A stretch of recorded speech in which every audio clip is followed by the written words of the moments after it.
The muscles of the anterior abdominal wall are 4, and anterolateral muscles are 3 in number.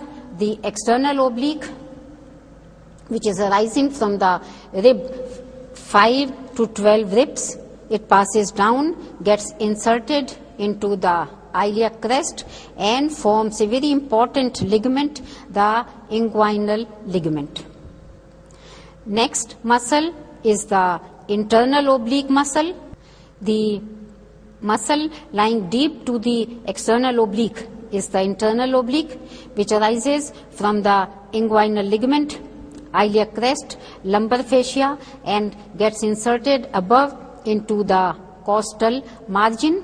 It also forms rectus sheath, the cremaster muscle, conjoint tendon, and forms the wall of the inguinal canal.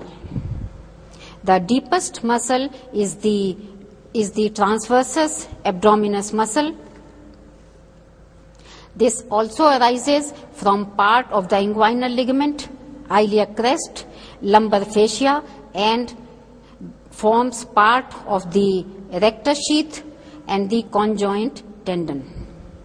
The last vertical muscle is the rectus abdominis muscle, which arises from the pubic symphysis, pubic crest, passes vertically up to get inserted into the 7th, 6th, and 5th costal cartilages. There are tendinous intersections in this particular muscle. This muscle is also enclosed by a sheath which is formed by the 3 muscles, and that is known as the rectus sheath.